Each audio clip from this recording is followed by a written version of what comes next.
What is going on, everyone? My name is Andy. Welcome back to another Euro 2020 fantasy video. In this one, we're doing best value defenders. That's going to include goalkeepers as well. There's too many other players from like midfielders and forwards to fit into one video. So I'm just going to do defensive players in this one. If you do enjoy it, make sure to give it a like, and then I'll know whether to do the midfield and the forwards as well at a later date. And for those asking about my draft, I'm going to do a video on that tomorrow. So yeah, let's get into the goalkeepers, then the defenders. Hit subscribe if you're new around here, and let's jump into it. So we'll do goalkeepers quickly before we do defenders. So I think the only nailed on 4 million keeper is Radetzky for Finland. Now, obviously good option, 4 million, you get a playing player to have on your bench that you can play, and if they do no good, you can bring your other goalkeeper on.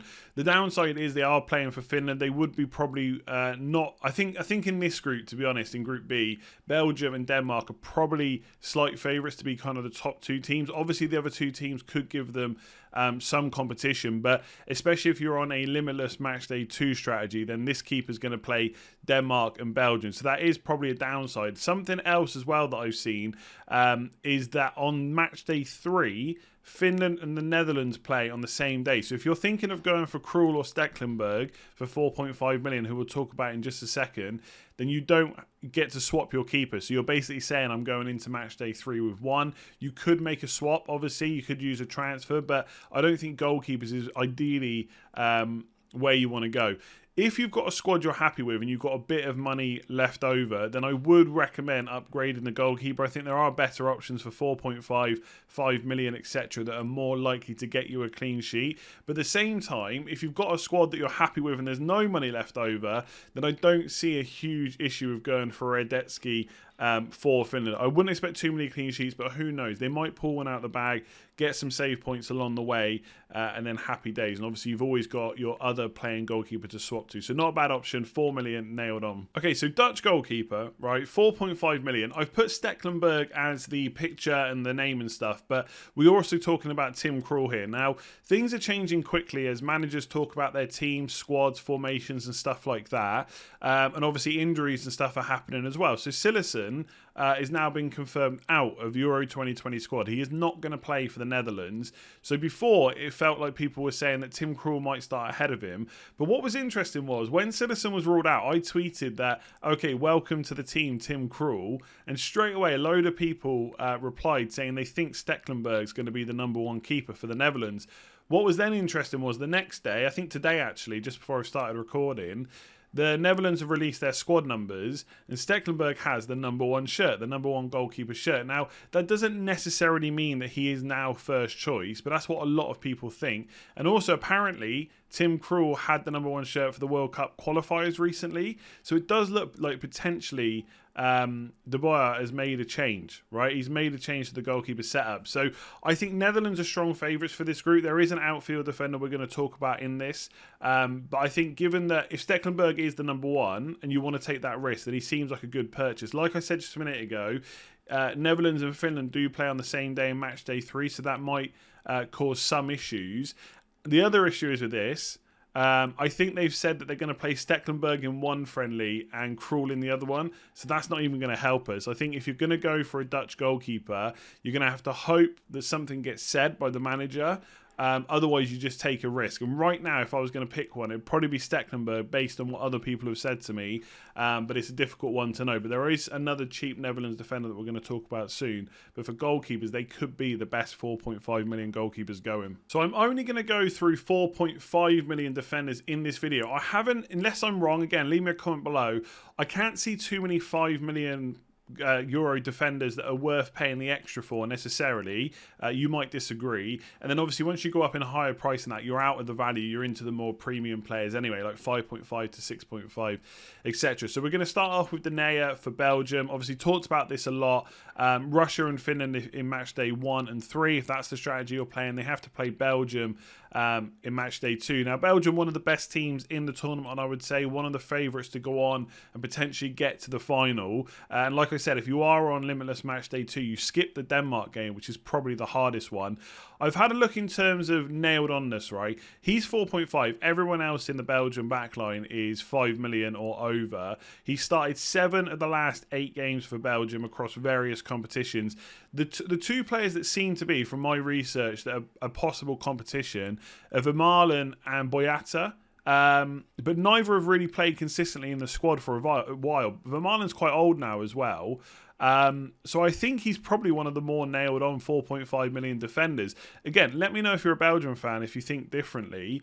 I did look at attacking threat as well. So he scored 1 goal around this time last year. I think it was in May for Belgium. He doesn't have a huge amount of attacking threat, but obviously you're buying in for the clean sheets. You get to cover all those Belgian clean sheets for 4.5 million rather than going for Courtois or Meunier or whoever it might be, Toby Alderweireld, etc. Now, obviously, with someone like Meunier playing right wing back, you do get someone more attacking, and depending on the rest of your squad setup, it might be worth paying that premium. But for 4.5 million, if he is absolutely nailed on, which he seems to be, I've not had many people question that, to be honest, then he just seems like a bargain, absolutely nailed in my team. So I really like the idea of targeting a Danish defender as well. Again, we're talking about limitless strategy. You're going to have to, decide which way you're going and then work out your players based on that. But for all of you going for limitless match day 2, again, obviously they're playing Belgium, like I've just spoke about for Denayer.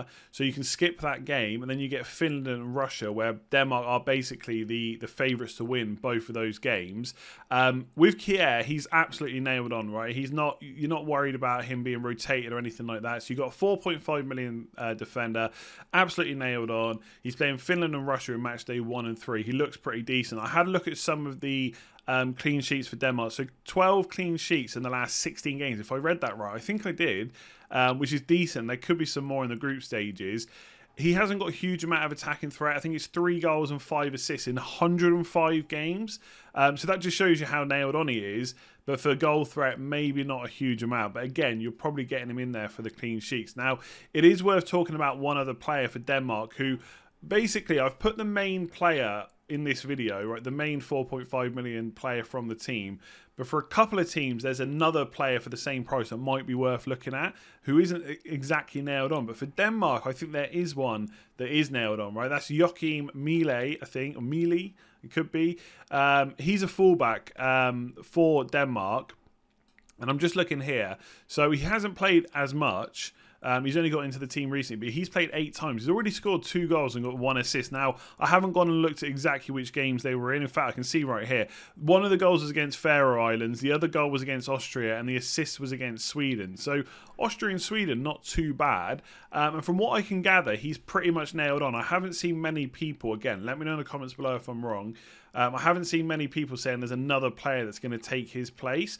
So if you want to be absolutely certain and you want to go for those Finland-Russia games in particular, then Kjaer is the one to go for. But for more attacking threat, Miele is the one that I would definitely be looking at.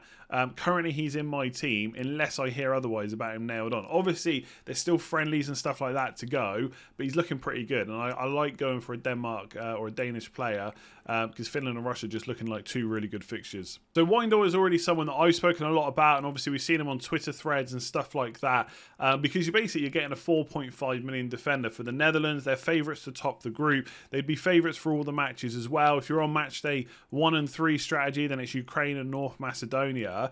There's all this talk about whether he's been nailed on or not. He has started 6 of the last 7, and he's got 3 assists in that time as well. So fairly attacking.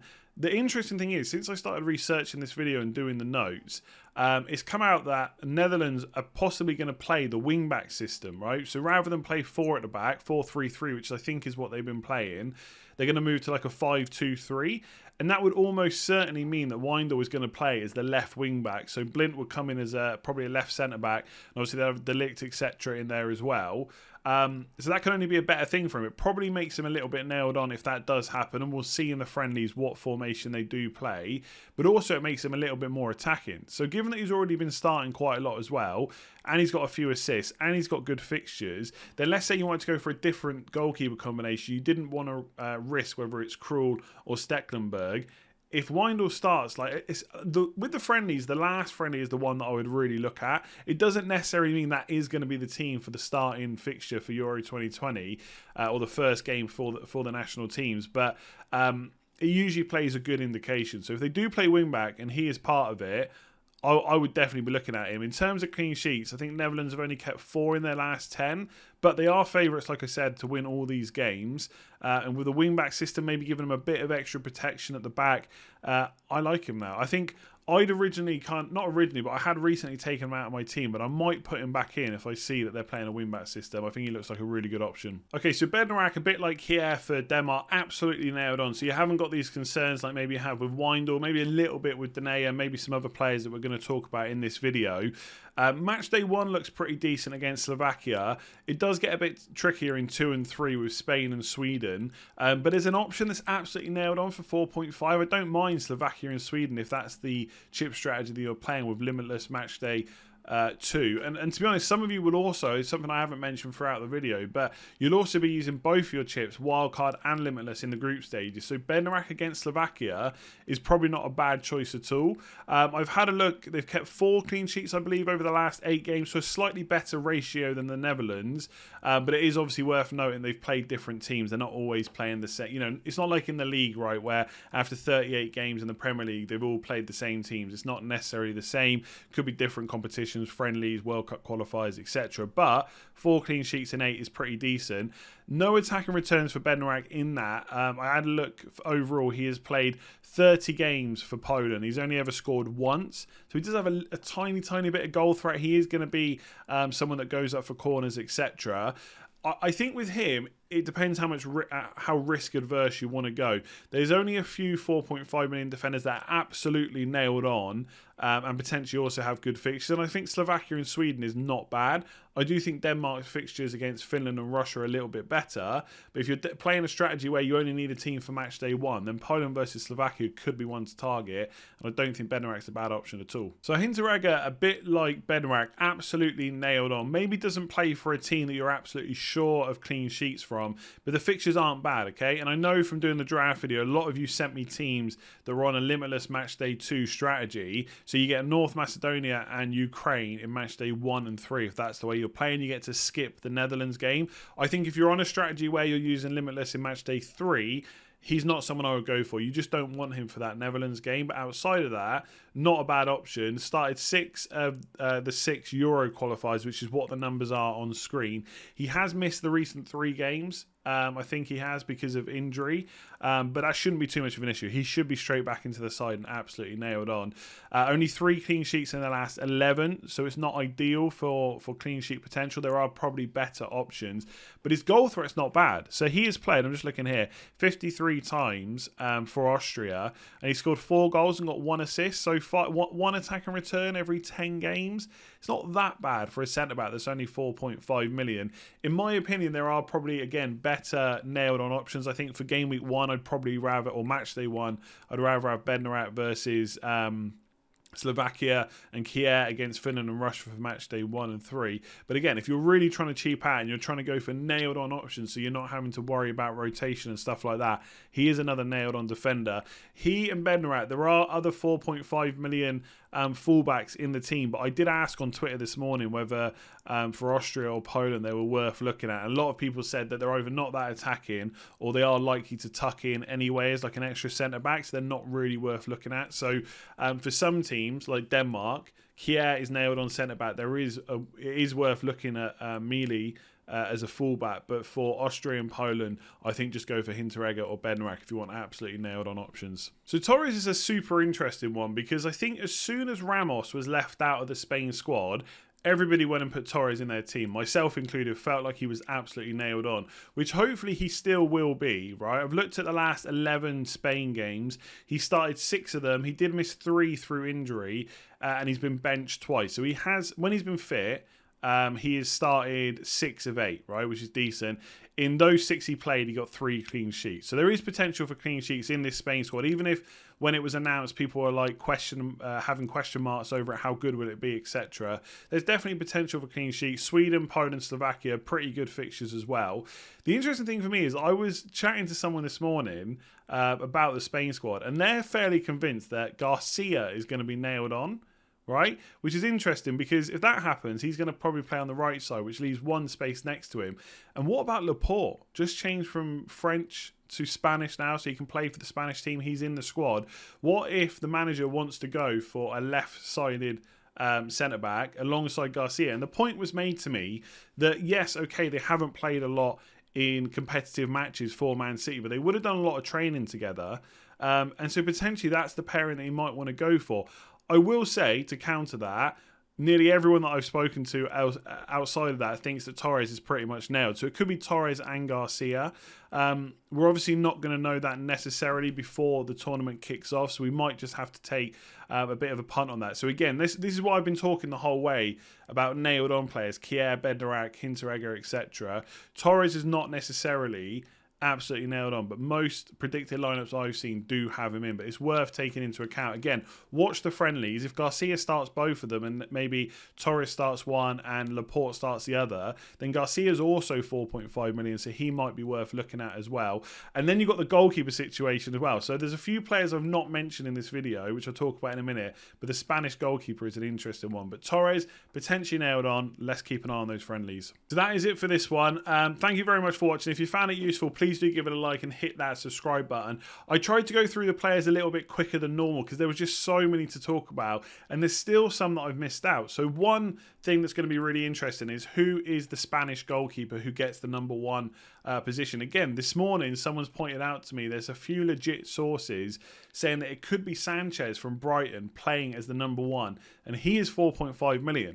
So if he gets the #1 shirt, or he plays both the friendlies or whatever it might be, then he might be the option from Spain rather than trying to guess the centre-backs. There's also Bastoni at Italy as well. Could he play alongside Bonucci? Again, from everything I've read, it's going to be Bonucci centre-back plus one other. Chiellini's obviously the one that's played there for Italy a lot in the past, who most of us, when we only see these national teams at tournaments, would have seen. But Bastoni's 4.5 million. I've seen him in some drafts.